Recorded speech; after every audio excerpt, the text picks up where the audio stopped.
These are the sensor readings reflecting the flow of grief. I will provide an update on the situation of the Middle East war. Day 35, an F-15E fighter jet was shot down over Iranian airspace. This is the first US military fighter jet to be shot down over Iranian territory since the outbreak of the war. According to Axios, both pilots ejected safely. Currently, one has been rescued and one is still missing. The Israeli military reportedly canceled its attack plans against Iran to avoid interfering with the rescue operation. Currently, the US is deploying transport planes and helicopters to search for the pilot. However, casualties continue to occur during this process. An A-10 attack aircraft crashed after coming under fire from Iranian forces while providing close air support. The pilot ejected safely. The Israeli military appears to be preparing to establish a security zone along the Lebanon border. It is said that this zone will extend about 2 to 4 kilometers north of the Israel-Lebanon border. They intend to destroy Lebanese villages along the front line, similar to what occurred in Gaza in 2025. The Israeli military has determined that it is difficult to neutralize Hezbollah unless they occupy all of Lebanon, so their goal is to weaken Hezbollah. However, in the case of Hezbollah, there is a high possibility that they will justify themselves as the protectors of Lebanon. Hezbollah will likely argue they need to keep weapons to defend Lebanon from Israeli aggression and resist Israeli control to free Lebanese territory. And there is a high possibility that they will receive widespread support from the residents. The Israeli military attacked the Iranian Revolutionary Guard's 14th Imam Hussein base in Isfahan. As a result, an ammunition depot exploded. In addition, in Isfahan, the 8th Tactical Air Base was attacked. The underground fuel storage tank at the 10th Tactical Air Base in Sistan and Baluchistan province was also attacked. Currently, the Israeli military is regularly attacking the area. In addition, the Israeli military and the US military also attacked the Laser and Plasma Research Institute, a specialized research center at Shahid Beheshti University in Tehran. Shahid Beheshti University is key to Iran's nuclear weapons R&D, working on centrifuge cascades, uranium separation, and neutron transport, and collaborates with the Atomic Energy Organization of Iran. The reason is that this university has been designated as an institution conducting scientific research related to nuclear weapons. Iran launched at least 9 missiles targeting Israel. The number of missile attacks appears to have slightly decreased. However, at least 2 of the missiles were equipped with cluster munitions, causing damage to civilian areas. In addition, a fire broke out at the Mina al-Ahmadi refinery in Kuwait due to the Iranian military's attack. The Kuwaiti government confirmed that some power plants and desalination facilities in Kuwait were damaged by Iran's attack. And 2 fires broke out at the Habshan gas complex in Abu Dhabi, UAE, causing significant damage. That attack was also carried out by Iran. Iran has also increased its attacks on the UAE. Iran launched 47 drones, 18 ballistic missiles, and 4 cruise missiles toward the UAE, resulting in 1 death. Iran also launched 16 drones at Bahrain. All the drones were intercepted. Iran launched 26 drones, 7 ballistic missiles, and 2 cruise missiles targeting Kuwait. This caused damage to oil refineries and desalination facilities. Iran also launched 14 drones at Saudi Arabia. All the drones were intercepted. Hezbollah forces carried out 15 attacks targeting Israeli forces in southern Lebanon. This is the lowest number since March 19th. Hezbollah forces used IEDs to attack Israeli forces and also carried out rocket and mortar attacks against them.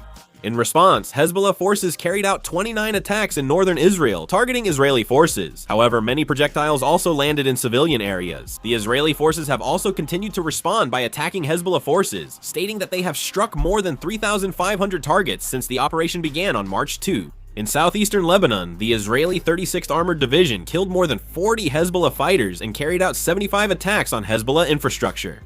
In central Lebanon, soldiers from the Israeli 162nd Division reportedly seized Hezbollah's hidden weapons cache in southern Lebanon. Among the seized weapons were FPV drones, sniper rifles, RPGs, and small arms. 레바논 남서부 지역에서는 제146 The division's troops attacked Hezbollah and reportedly killed operators of its anti-tank guided missiles. A recent US intelligence assessment reports that around half of Iran's missile launchers are still intact. However, the US Institute for the Study of War noted this figure also counts damaged or inaccessible launchers. The US Institute for the Study of War said equipment unable to perform shouldn't count as combat capability, but US intelligence agencies included them in their assessment. On top of that, Iran possesses short, medium, and long-range ballistic missiles. Iran mainly uses medium-range ballistic missiles when targeting Israel and uses short-range missiles when attacking Gulf countries and US assets within those countries.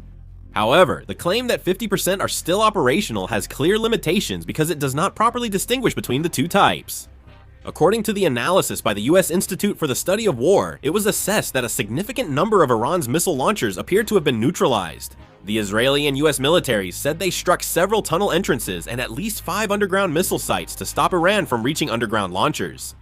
According to a CNN report, an analysis of 107 of Iran's tunnel entrances showed that about 77% of them were attacked. The launcher's status in these underground sites is unclear, but they are believed neutralized for now since the tunnel entrances are buried. The US Institute for the Study of War found that drones appear to retain about 50% of their combat capability. In fact, this becomes clear when looking at the frequency of Iran's missile launches, which have decreased by 90% since the outbreak of the war. Recently, Iran has launched just 15 to 20 missiles at Israel. Since the numbers are small, the Israeli military can intercept them fairly easily. Hezbollah's large-scale rocket attacks are harder for the Israeli military to intercept. US and Israeli forces continue targeted airstrikes against Iran's top leadership.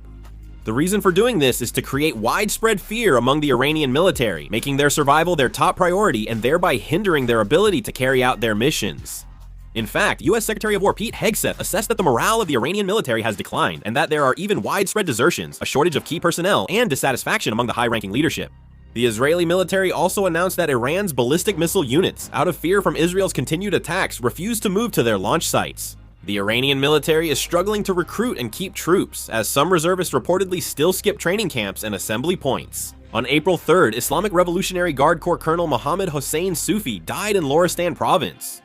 In addition, joint operations by the US and Israeli forces are extensively targeting Iran's defense industry infrastructure. The Israeli military estimated that about 70% of Iran's defense industry facilities have been hit.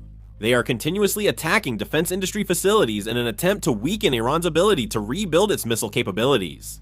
They also carried out attacks on 4 missile production facilities, Fojir, Shahrud, Parchin, and Hakimi, which reportedly suffered severe damage. In addition, an attack on a steel mill also halted its operations.